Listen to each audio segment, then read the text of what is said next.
মুখ্যমন্ত্রী দেউচা পাচামি নিয়ে কীরকম জালিয়াতি করছেন, আমি শব্দটা উচ্চারণ করলাম। বিজিবিএসের ঘোষণা করে দিলেন যে কাজ শুরু হয়ে যাবে 6 ফেব্রুয়ারি থেকে ঘোষণা করলেন, অথচ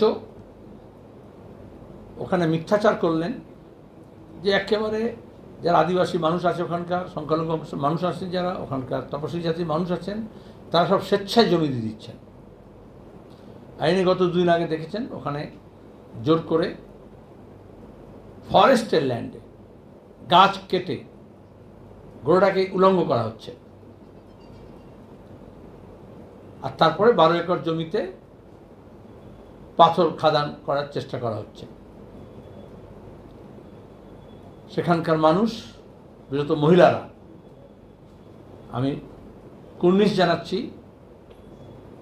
ওই মহিলাদের, বিশেষত আদিবাসী মহিলাদের, সংখ্যালঘু মহিলাদের, যারা ওখানে জড়ো হয়ে আপত্তি করেছেন এবং মুখ্যমন্ত্রীর মিথ্যাচারকে ফাঁস করেছেন। সেখানকার আদিবাসীদের যে সংগঠন থাকে, সেখানকার মাঝি হারামজি, সে ঘোষণা করে, তারপর ওখানে আদিবাসী নিয়ম অনুযায়ী ওখানে চরকা স্থাপন করা হয়, তারপরে কাজ বন্ধ করতে বাধ্য করা হয়। এখন নানানভাবে লোভ, প্রলোভন, ভয়, ভীতি, আদর আবদার করে ওখানকার প্রশাসন, তৃণমূলের নেতা, তারা ওই চরকা তুলে নিতে এবং ওখানে কাজ চালু করার জন্য চেষ্টা চালাচ্ছে। এগুলো আন্ডার রিপোর্টেড থাকে, এই জন্য আমাদের প্রেস কনফারেন্সকে এখানে বলতে হচ্ছে। আজকে কিছু গণতন্ত্র রক্ষা কর্মী তারা ফ্যাক্ট ফাইন্ডিং হিসেবে যান রাজ্য থেকে, কেন্দ্র থেকে, এবং সেখানে গিয়ে তারা কলকাতা গিয়ে যে হোটেলে ওঠেন, রাতে তাদের তালা বন্ধ করে দেওয়া হয়। এই তালা মারার অভ্যেস তৃণমূলের নতুন চালু হয়েছে, পুলিশের। সিপিএম অফিসে তালা মারছে, এখন হোটেলে তালা মেরে দিচ্ছে। গণতন্ত্রের উপর সরাসরি আক্রমণ, মানুষের গণতান্ত্রিক অধিকারের উপর আক্রমণ, তাদেরকে উদ্বাস্তু করা হচ্ছে, উচ্ছেদ করার চেষ্টা করা হচ্ছে। জঙ্গলের জমিতে বেআইনিভাবে পরিবেশের দপ্তরের কাছ থেকে ভেজাল, বেআইনি ছাড়পত্র নিয়ে ওই জঙ্গলের জমিতে পাথরের কাজ শুরু করেছে, খাদানে খোঁড়া, জঙ্গল সাফ করার, পরিবেশ রক্ষার জন্য,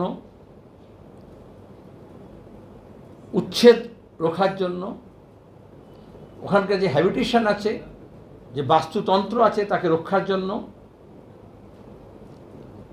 এবং এই যে গোটা অবৈজ্ঞানিক পদ্ধতিতে সারেপটিসিয়াসলি লুকোছাপা করে কার কাজ কে করছে, কোত্থেকে টাকা আসছে, কেন করছে, এসব লুকিয়ে, আইন আছে, এগুলো কাজগুলো করতে হলে মানুষকে নিতে হয়, কথা বলতে হয়।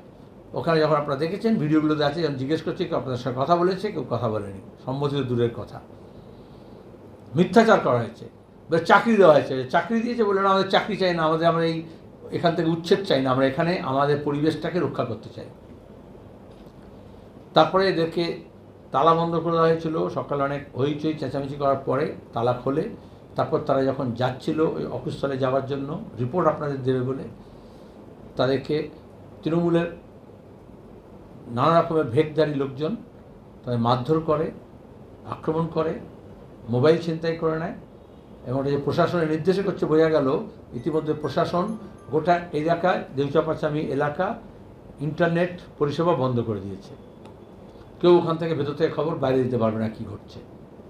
বিশাল পুলিশ বাহিনীকে মোবিলাইজ করা হয়েছে চারিদিক থেকে, সশস্ত্র আধা সেনাকে নামানো হয়েছে। তাহলে যিনি বলছেন আমি ওখানে শিল্প করব, আসলে দেউচা পাচামিকে মমতা ব্যানার্জি এবং তার সরকার ওটাকে যুদ্ধক্ষেত্রে পরিণত করছে। যেহেতু তার ফানুসটা ফেটেছে, মিথ্যাচারটা ফেসেছে, এবং ওখানে সব স্বেচ্ছায় জমি দিচ্ছিল, তাহলে এত পুলিশ বাহিনীর দরকার কী ছিল? তো মমতা ব্যানার্জি একটা পেচ্ছাপ পায়খানা উদ্বোধন করার সুযোগ ছাড়েন না, তাহলে তো উনি তো গিয়ে ওখানে উদ্বোধন করার কথা। একটা সবচেয়ে বড় প্রজেক্ট, প্রজেক্ট, এত সব কাজ হবে বলে ঘোষণা করলেন, উনি নিজে গেলেন না। এখন পুলিশ পাঠিয়ে, ডিএম পাঠিয়ে, এসপি পাঠিয়ে চারদিকের কয়েকটা জেলার বাহিনী জড়ো করে নিয়ে গাজোয়ারি করছেন, আর এই জন্য ইন্টারনেট পরিষেবা বন্ধ করেছেন। প্রথমত যে গণতন্ত্র রক্ষা কর্মীদের আক্রমণ করা হলো, একজন তাদের মধ্যে হাসপাতালে আছে, তারা ডিএম অফিসে যায় দেখা করতে, ডিএম সেখানে নেই, দেখা হয়নি, তার উপরে শাসানি, ভয়, ভীতি চলছে। ওখানকার মানুষকে একঘরে করার জন্য ইন্টারনেট পরিষেবা বন্ধ করা হয়েছে, বাইরে থেকে যোগাযোগ বিচ্ছিন্ন করা হয়েছে, এবং এই বাহিনী মোবিলাইজ করে তাদেরকে ভয় দেখানো হচ্ছে। রাষ্ট্র শক্তি, রাষ্ট্রযন্ত্র ভীতি প্রদর্শন করছে। আমরা সিপিএমের তরফ থেকে এটার প্রতিবাদ করছি।